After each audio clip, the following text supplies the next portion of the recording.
Hey everyone, my name is Wes, and welcome back to Terror Talk, where I discuss creepy clips online. Just to set up clear expectations, this is a commentary channel on scary stories and weird stuff. So, if commentary is your thing, you're in the right place. The original horror music at the end of my videos was composed by me. Now, let's get into it and have some fun. This story was sent to me by a girl named Ashley. She lives alone in a small one-bedroom house outside Spokane, Washington. She moved in last winter. The place is old but charming, quiet street and decent size. Her friends warned her about living alone in a house that backed up to thick woods, but she liked the privacy. At first, everything was fine. She settled in, decorated, and worked from home as a freelance graphic designer. Yeah, so what do you think about the warning that her friends gave about kind of living off in a house like that, secluded near the woods? Do you think that's a good idea for a single female or a bad idea? For me, I guess it can go either way because I feel like the chances of something happening are pretty low. But as we've all seen from these movies or these movies, from these videos, that no one's excluded for something creepy happening to them.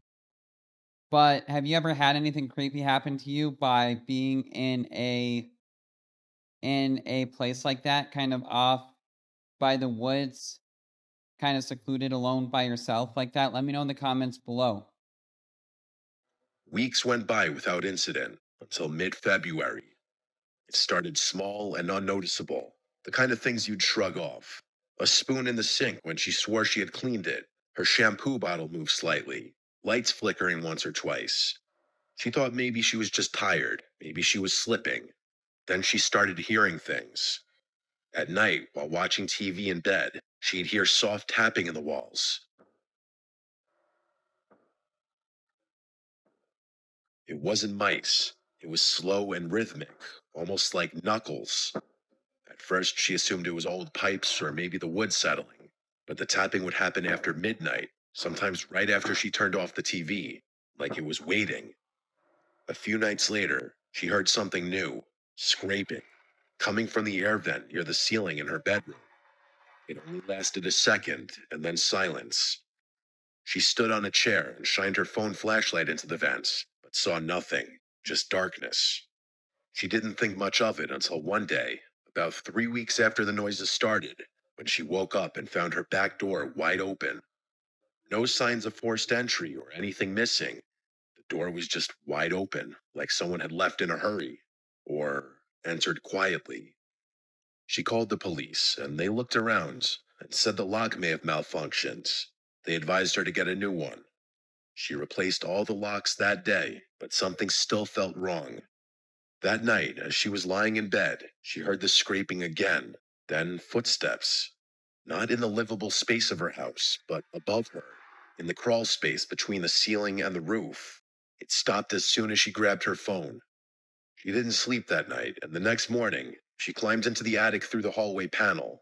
It was mostly insulation, dead bugs, and old boards. But in one far corner, she found something that didn't belong: a plastic water bottle, an empty granola wrapper, and the unmistakable shape of a rolled up sleeping bag. Someone had been living up there. She bolted, called the police, and refused to go back in. This time, the officers did a full sweep, and they found him. The man was hiding inside the wall cavity behind her bedroom closet. He had built himself a narrow tunnel, accessed through a loose panel behind the furnace in the laundry room. There was a small camp light, bags of food, and a pile of clothes. They said it looked like he'd been there for weeks, at least a month. He had cut a small peephole through the drywall, covered by a vent grate. From there, he had a perfect view of her bed. He watched her sleep every night. They arrested him, but he had no ID and no explanation, just some random drifter, likely homeless. But they think he had been watching her even before she moved in. There were scuff marks in the crawl space, like he'd been using it long before she noticed anything wrong. Ashley moved out that same week. The landlord tried to patch up the walls and make the place feel new again, but apparently no one wanted to rent it. The idea that someone could live just inches away from you in the walls, in the dark, is enough to make anyone's skin crawl. Ashley says, according to the neighbors, a young couple moved into the house a few months later, and they quickly moved out within under a month. They never got an explanation why. As far as she knows, the house sits vacant today.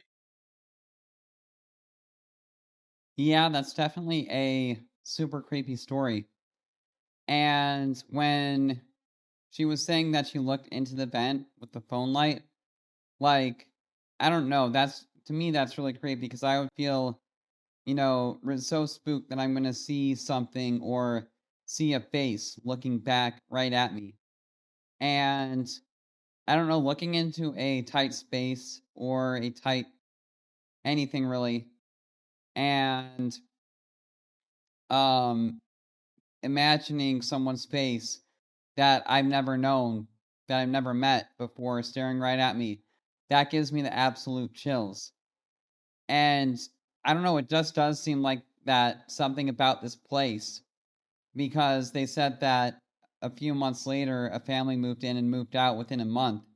There's something really not right about this place, and I feel like certain places, certain buildings and things like that can definitely attract some, creepy froggers or, people like that. But either way, just the thought of someone living close to you in the walls and, watching you as you sleep. Oh man. Like how creepy would that be? Could you imagine having someone watch you sleep? Like I couldn't. Like I couldn't imagine that at all. But yeah, I thought this was definitely a creepy story and let's check out the next one. The case of Theodore Coneys in Denver, Colorado, 1941. Philip Peters was a 73-year-old retired railroad auditor who lived alone while his wife recovered in the hospital. He was known to be polite and quiet, a man of strict routines and old world values. His home was a small Victorian structure built decades earlier, with tight eaves and an attic space that most would consider uninhabitable. Peters had lived in that house for decades, and he knew its creaks, drafts, and shifting shadows. But what he didn't know was that someone else was learning those things too. Someone who had been living right above his head. Theodore Coneys, a local man in his early 60s, had once been acquainted with Peters. Desperately ill and homeless, Coneys decided to visit the home unannounced. Finding it empty, he let himself in. When he saw that the attic had a small crawl space barely large enough for a grown man to squeeze into, he made a decision that would define his life and also end another's. Coneys lived in the attic for weeks, maybe longer, without ever being seen. He crept down only when he was certain Peters was out. Could you imagine living in a tight space like that, a tight space where you could barely crawl into? Like, that just seems so claustrophobic, doesn't it? I mean, let me know if that's something you would do in the comments below. Would you rather just be completely homeless out on the streets, or would you rather completely just like live in a super tight space like that? Let me know because I think for me, I would rather be actually homeless rather than, try to live in a super cramped space like that because at least being homeless, you can have the freedom to move around outside and stuff like that and not worry about getting caught and things like that. But yeah, let me know in the comments below. Stealing small amounts of food, water, and newspapers.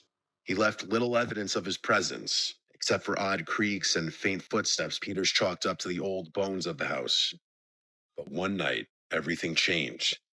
Peters came home early from a hospital visit and heard movement upstairs. Investigating, he climbed the staircase and was met by Coneys, who was emerging from the attic hatch.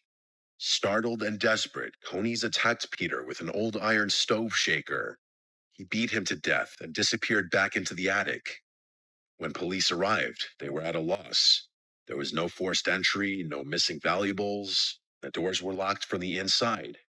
They called it the Ghost House Murder. The case went cold for months. Meanwhile, Coney stayed in the attic, living feet above the place he'd turned into a crime scene. Eventually, neighbors saw signs of movement in the supposedly abandoned home. The police were called again. When they heard a noise above, they climbed into the attic. There, in a cramped blackened crawl space, they found Coney's. He was filthy, emaciated, and seemed like he'd gone insane.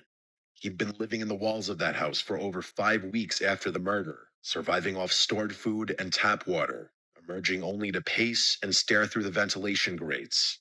He confessed on the spot. The press dubbed him the Denver Spider-Man. He was sentenced to life in prison. The house was never occupied again.